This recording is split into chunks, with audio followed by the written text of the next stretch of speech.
Agafia, de Chejov. Durante mi estancia en el distrito de S, tuve ocasión de visitar a menudo los huertos de Dubovo y a su cuidador, Sapka Stukach, o simplemente Sapka. Esos huertos eran mi lugar preferido para la llamada pesca general, en la que se parte de casa sin saber el día ni la hora en que se regresará, equipado de toda clase de aparejos y pertrechado de provisiones. A decir verdad, lo que me interesaba, más que la pesca, era ese sosegado deambular, las comidas a cualquier hora, las conversaciones con Sapka y la larga contemplación de las serenas noches estivales. Sapka era un muchacho de unos 25 años, alto, atractivo, lleno de salud, duro como el pedernal.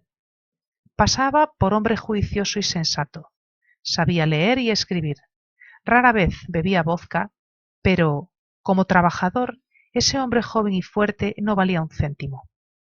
Sus músculos resistentes como cables estaban llenos de energía y a la vez de una pereza abrumadora, invencible.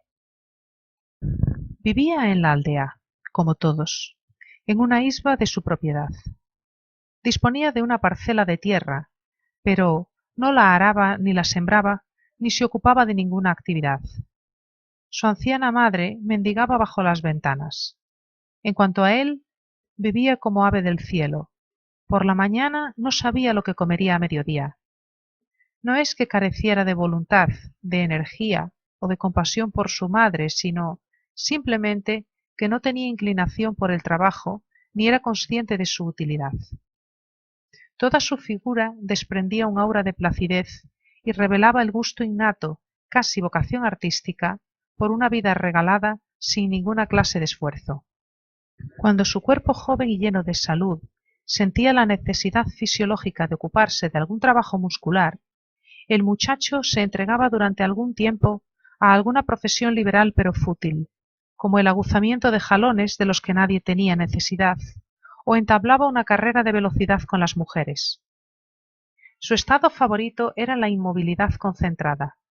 Era capaz de pasar horas enteras en un mismo sitio sin cambiar de postura, con la mirada fija en un punto.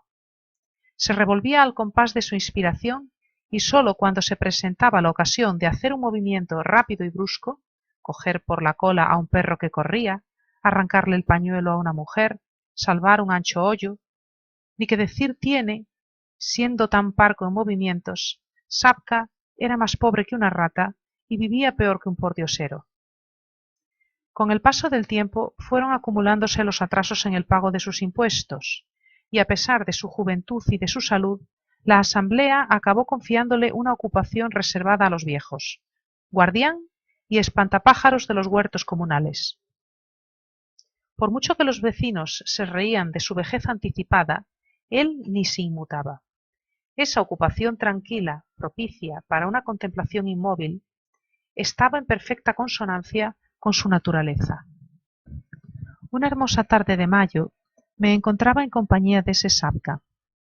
Recuerdo que estaba tumbado sobre una manta de viaje desgarrada y ajada, casi en la entrada de su cabaña, de la que salía un olor intenso y sofocante a hierba seca. Con las manos en la nuca, miraba el panorama que se abría ante mis ojos. Junto a mis pies había unas horcas de madera. Detrás se destacaba como una mancha negra el perro de Sapka, Kutka, y a 2 sasiens de este, como mucho, se recortaba la escarpada orilla. Al estar tumbado no alcanzaba a ver el río. Sólo vislumbraba las cimas de las mimbreras que se apretujaban en esta ribera y el borde sinuoso y como roído de la otra. En la lejanía, sobre una sombría colina, se acurrucaban unas contra otras, como jóvenes perdices asustadas, las casas de la aldea en que vivía Sapka. Más allá de la colina se apagaba el crepúsculo. Sólo quedaba un rayo de un púrpura pálido y aún éste estaba cubierto de menudas nubes como brasas de ceniza. A la derecha de los huertos, la masa oscura de una aliseda susurraba dulcemente y a veces se estremecía por alguna súbita ráfaga de viento. A la izquierda se extendían los campos ilimitados. Allí donde las tinieblas no permitían ya al ojo distinguir el cielo de la tierra, centelleaba con fuerza una lucecilla. Sabka estaba sentado a poca distancia de mí, con las piernas dobladas a la turca y la cabeza gacha.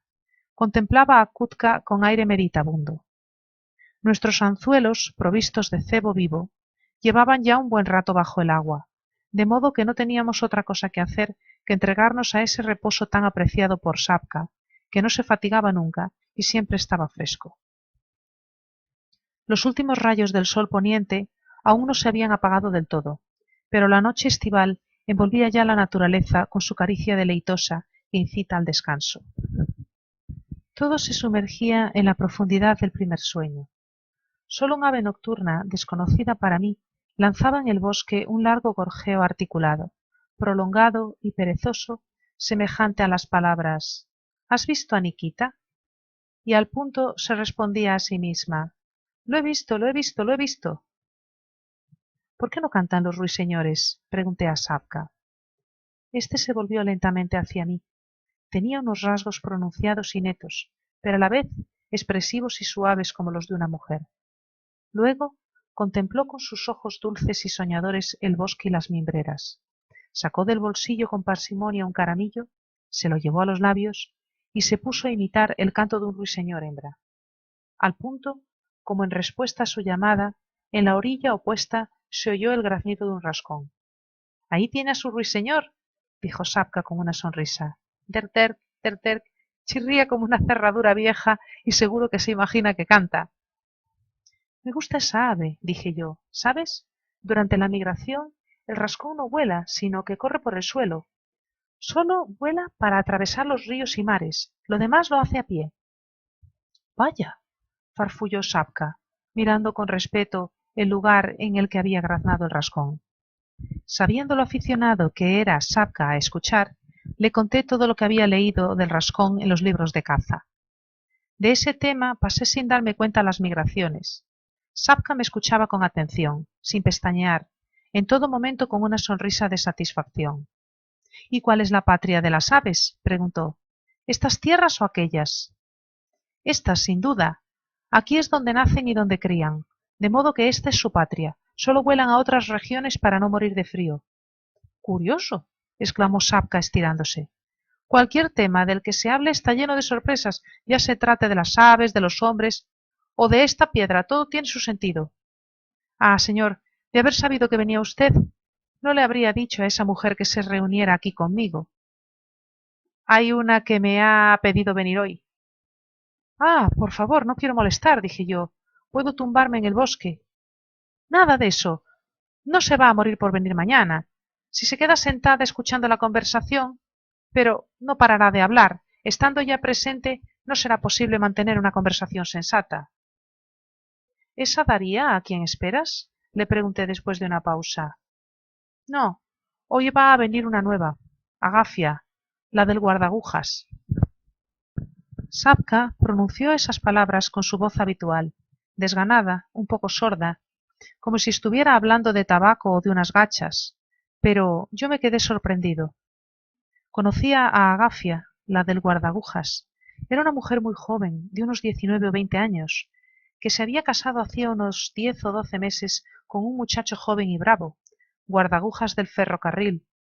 Vivía en la aldea y su marido venía a pasar casi todas las noches con ella. Tus aventuras con las mujeres acabarán mal, amigo, dije con un suspiro. Me da igual. Y al cabo de una pausa añadió, se lo he dicho a ellas, pero no me escuchan. A las muy tontas les entra por un oído y les sale por el otro. Se produjo un silencio. Las tinieblas, entre tanto, se espesaban cada vez más y los objetos perdían sus contornos. El rayo que centelleaba más allá de la colina se había apagado del todo. Las estrellas refulgían y resplandecían con fuerza creciente, cada vez más brillantes y luminosas. El chirrido monocorde y melancólico de los grillos, el graznido del rascón y el chillido de la codorniz, lejos de quebrar el silencio de la noche, reforzaban su inmensa monotonía. Parecía como si esa suave melodía que encantaba a los oídos no emanara de las aves ni de los insectos, sino de las estrellas que nos contemplaban desde el firmamento. El primero en romper el silencio fue Sapka. Apartando lentamente los ojos del negro lomo de Kutka y fijándolos en mí, dijo: «Veo que se aburre usted, señor. ¿Qué tal si cenamos?».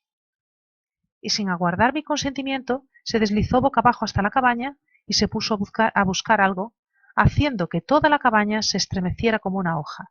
Luego salió, también arrastrándose, y puso delante de mí una botella de vodka y una escudilla de barro con huevos duros, tortas de centeno untadas en manteca, unas rebanadas de pan negro y alguna otra cosa. Bebimos el vodka en un vaso torcido que no era posible mantener derecho, y atacamos los alimentos. Sal gruesa de color gris, tortas sucias y grasientas, huevos elásticos como el caucho, pero qué suculento me pareció todo. Vives como un pordiosero, pero tienes buenos productos, dije señalando la escudilla. ¿De dónde los sacas? Me los traen las mujeres, masculló Sapka. ¿Por qué razón? Pues por piedad. No solo el menú, sino también la ropa de Sapka portaba la marca de la piedad femenina. Así, esa velada advertí que llevaba un cinturón nuevo de gruesa lana y en el sucio cuello una cinta de un rojo vivo de la que pendía una cruz de cobre. Conocía la debilidad por el bello sexo por Sapka, como también su renuencia a hablar de ella, de modo que interrumpí mi interrogatorio. Además, no era momento para comentarios. Kutka, que daba vueltas a nuestro alrededor, esperando pacientemente un pedazo de comida, aguzó de pronto las orejas y empezó a gruñir. Se oyó un chapoteo lejano, intermitente. «Alguien atraviesa el vado», dijo Sapka. Al cabo de unos 3 minutos, Kutka volvió a gruñir y emitió un sonido semejante a una tos. «¡Cállate!», le gritó su amo. Unos pasos tímidos resonaron en la penumbra con un ruido sonoro y una silueta de mujer surgió del bosque. La reconocí, a pesar de la oscuridad que nos rodeaba. Era Agafia, la del guardaagujas. Se acercó a nosotros con temor y se detuvo, respirando con dificultad. Probablemente estaba menos sofocada por la caminata que por el temor y el sentimiento desagradable que se experimenta siempre que se atraviesa un vado de noche. Al darse cuenta de que junto a la cabaña había 2 hombres en lugar de uno, lanzó un débil grito y retrocedió un paso. «¡Ah! ¡Eres tú!», exclamó Sapka, metiéndose una torta en la boca. «Sí, soy yo», balbució ella, dejando en el suelo un paquete y mirándome de reojo. «Jacob le manda saludos y me ha pedido que le traiga esto». «¿Por qué mentir, Jacob?», dijo Sapka con una sonrisa. «No necesito mentir. El señor sabe a lo que has venido. Siéntate, te invitamos». Agafia volvió a mirarme de soslayo y se sentó con indecisión. «Pensaba que ya no vendrías hoy», dijo Sapka después de un largo silencio. «¿A qué estás esperando? Come, ¿o es que quieres vodka?». «Menuda idea», comentó Agafia. «No estás tratando con una borracha». «Bebe, te pondrá a tono, vamos». Sapka le entregó el vaso torcido a Agafia, que lo vació poco a poco, pero no comió nada, contentándose con soplar ruidosamente. «¿Me has traído algo?», continuó Sapka, deshaciendo el paquete y adoptando un tono de condescendencia. «Las mujeres siempre tienen que traer alguna cosa. Vaya, una empanada y patatas. Estas sí que saben vivir», dijo con un suspiro volviéndose hacia mí. «En toda la aldea solo ellas tienen patatas después del invierno». No veía el rostro de Agafia en la oscuridad, pero, a juzgar por el movimiento de sus hombros y de su cabeza, tenía la impresión de que no apartaba los ojos de Sapka. No queriendo chafarles la entrevista, me puse en pie y me dispuse a dar un paseo. Pero, en ese momento, en el bosque, un ruiseñor emitió 2 notas de contralto. Al cabo de medio minuto, lanzó un trino agudo y ligero, y después, de probar así su voz, empezó a cantar. Sapka se incorporó de un salto y prestó oídos. «Es el mismo de ayer», dijo. «Espere un poco». Y con la rapidez de una flecha se internó en el bosque sin hacer ruido. «¿Qué vas a hacer?», le grité mientras se alejaba. «Déjalo». Sapka hizo un gesto con la mano para indicarme que no gritara y desapareció en la oscuridad. Cuando quería, Sapka era un pescador y un cazador extraordinario, pero En ese momento gastaba en balde tanto sus dotes como sus fuerzas. Por lo común era perezoso y empleaba toda su pasión de cazador en empresas vanas. Así, atrapaba ruiseñores con las manos, disparaba a los lucios con perdigones y pasaba horas enteras a la orilla del río empeñado en cobrar peces pequeños con anzuelo grande. Al quedarse a solas conmigo, Agafia tosió y se pasó la mano por la frente varias veces. El vodka empezaba a surtir efecto. —¿Cómo te va, Agafia? —le pregunté al cabo de una prolongada pausa, cuando el silencio se hizo embarazoso. —Bien, gracias a Dios. No se lo cuente a nadie, señor —añadió de pronto en un susurro. —No te preocupes —la tranquilicé—. En cualquier caso, eres muy temeraria, Agafia. ¿Y si Jacob se entera? —No se enterará. Nunca se sabe. No, llegaré a casa antes que él. Está en la línea férrea y vendrá en el tren correo. Desde aquí se le oye acercarse. Agafia volvió a pasarse la mano por la frente y miró hacia el lugar por el que había desaparecido Sapka. El ruiseñor cantó. Un ave pasó volando a ras de suelo y al vernos se estremeció, sacudió las alas y ganó la otra orilla del río. El ruiseñor no tardó en callarse, pero Sapka seguía sin regresar. Agafia se puso en pie, dio algunos pasos con aire preocupado y volvió a sentarse. —¿Qué está haciendo? No pudo dejar de preguntar. El tren no va a esperar a mañana. Tengo que marcharme enseguida. —¡Sapka! —grité yo. —¡Sapka!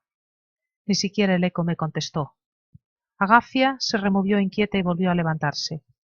—Debo irme —exclamó con inquietud—. El tren está al llegar. Sé cuándo pasan. La pobre muchacha no se había equivocado.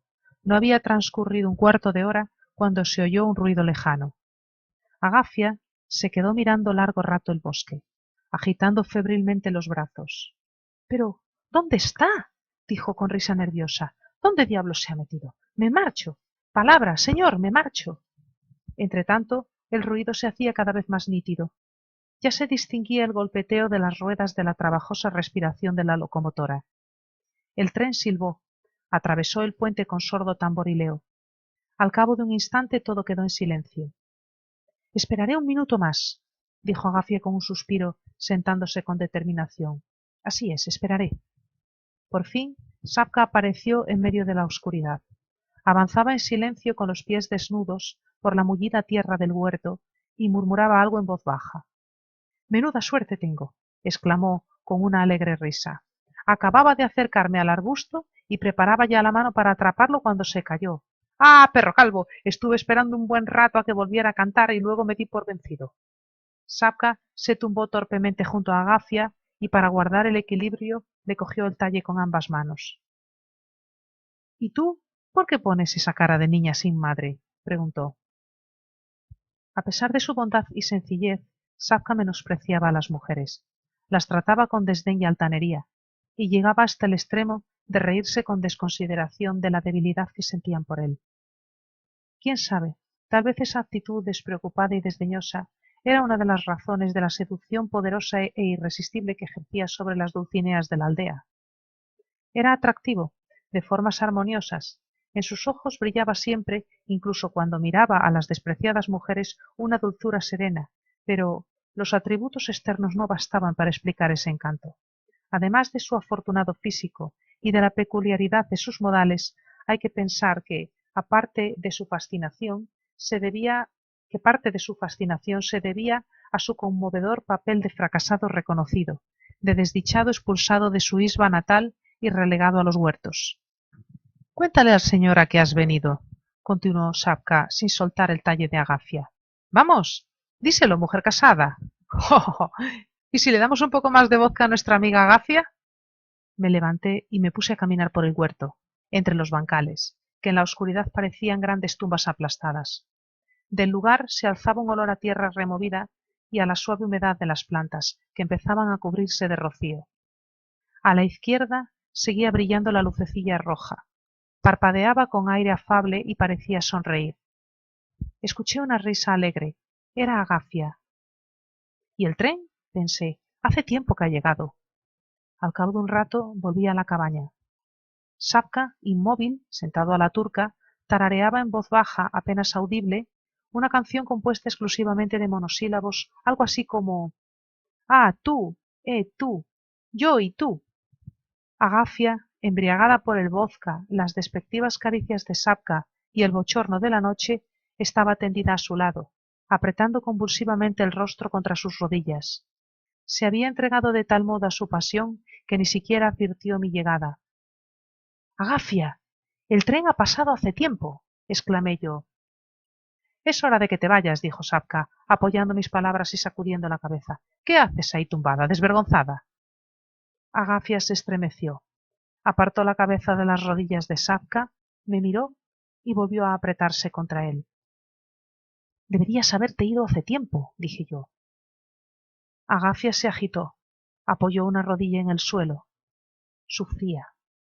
Al cabo de medio minuto, toda su figura, en lo que pude distinguir a través de la penumbra, adoptó una expresión de lucha y de vacilación. Hubo un momento en que pareció volver en sí y estiró el tronco para ponerse de pie, pero una fuerza invencible e inexorable se apoderó de ella, lanzándola de nuevo contra Sapka. —¡Que se vaya al diablo! —dijo con una sonrisa salvaje y gutural en la que se entreveraban la determinación irracional, la impotencia y el dolor. Gané el bosque sin hacer ruido y desde allí descendí hasta el río, donde estaban nuestros aparejos de pesca. Las aguas dormían. Una flor grande y suave de alto tallo me acarició con delicadeza la mejilla, como un niño que quiere comunicar que no duerme. Como no tenía nada que hacer, busqué a tientas una de las cañas y tiré de ella. Se estiró apenas y quedó colgando. No habíamos cogido nada. No se veían ni la otra ribera ni la aldea. En una isba centelleó una luz, pero se extinguió enseguida. Busqué en la orilla un hoyo que había descubierto mientras aún había luz y me instalé en él como si fuera un sillón. Pasé allí un buen rato. Vi cómo las estrellas se cubrían de niebla y perdían su brillo, y cómo una ráfaga fresca, semejante a un leve suspiro, recorría la superficie de la tierra y agitaba las hojas de los sauces apenas despiertos. —¡Agafia! —gritó alguien con voz sorda desde la aldea. —¡Agafia! El marido había regresado y, lleno de inquietud, buscaba a su mujer entre las isbas. En ese momento se oyó en el huerto una risa irresistible. Su mujer se había desmandado, embriagado, y trataba de compensar con unas horas de felicidad el martirio que le esperaba al día siguiente. Me quedé dormido. Cuando me desperté, Sapka, sentado junto a mí, me sacudía ligeramente el hombro. Todo estaba inundado de la viva claridad de la mañana. El río, el bosque, las dos orillas, los árboles y los campos, verdes y lavados. El sol acababa de salir y entre los delgados troncos de los árboles se filtraban algunos rayos que incidían sobre mi espalda. —¿Es así como se pesca? —dijo Sapka con una sonrisa. —Vamos, levántese. Me puse en pie, me desperecé con placer y mientras acababa de despertarme, aspiré con avidez el aire húmedo y perfumado. —¿Se ha ido Agafia? —pregunté. —Ahí va —respondió, señalando con la mano el lugar donde se encontraba el vado. Miré hacia allí y vi a Agafia, con la falda remangada, los cabellos en desorden y el pañuelo caído sobre la nuca, atravesaba el río. Las piernas apenas la sostenían. —La gata que roba sabe lo que le espera —balbució Sapka, mirándola con ojos entornados—. Va con el rabo entre las piernas. Estas mujeres son traviesas, como gatas, y cobardes como liebres. No se fue ayer la muy tonta cuando se lo dijimos. Ahora le va a caer una buena, y a mí también. De nuevo van a azotarme por una mujer. Agafia alcanzó la otra orilla y a través del campo se dirigió a la aldea. En un principio caminaba con bastante firmeza, pero pronto la preocupación y el pavor se apoderaron de ella. Se volvió con temor y se detuvo para tomar aire. —Tiene miedo —dijo Sapka con una triste sonrisa, mirando la estela de color verde vivo que Agafia iba dejando en la hierba empapada de rocío. —No quiere ir. Hace ya una hora que el marido está esperándola. ¿Lo has visto? Sapka pronunció las últimas palabras con una sonrisa en los labios, pero a mí se me encogió el corazón. En la aldea, junto a la última isba, de pie, en medio del camino, estaba Jacob, mirando fijamente a su mujer que avanzaba hacia él. No movía ni un pelo, tieso como un poste. ¿En qué pensaba mientras la miraba? ¿Qué palabras preparaba para recibirla? Agafia se detuvo un instante, se giró una vez más, como si esperara ayuda de nosotros, y siguió adelante. Nunca había visto tal forma de caminar, ni en un hombre borracho ni en uno sobrio. Era como si se retorciera bajo la mirada del marido. Ora zigzagueaba, ora se quedaba parada doblando las rodillas y separando los brazos, ora retrocedía. Al cabo de unos 100 pasos, se dio la vuelta otra vez y se sentó. Sería mejor que te escondieras detrás de un arbusto, le dije a Sapka. El marido puede verte. No necesita verme para saber de dónde viene Agafia. Cuando las mujeres van al huerto por la noche no es para coger coles, todo el mundo lo sabe. Miré el rostro de Sapka. Estaba pálido, crispado por esa mezcla de piedad y repugnancia que sienten ciertas personas cuando ven sufrir a los animales. Cuando el gato se divierte, el ratón llora, dijo con un suspiro. Agafia se levantó bruscamente, sacudió la cabeza y se dirigió hacia su marido con paso firme. Por lo visto, había hecho acopio de todas sus fuerzas y se había decidido. Gracias por tu tiempo. Espero que te haya gustado el relato. Si es así, dale a me gusta. Es gratuito y con ello ayudas al canal a conseguir visibilidad. Y si te interesa no perderte mis nuevos audiolibros o audiorelatos, dale a suscribirme. También es gratuito. Un abrazo muy grande y hasta la próxima.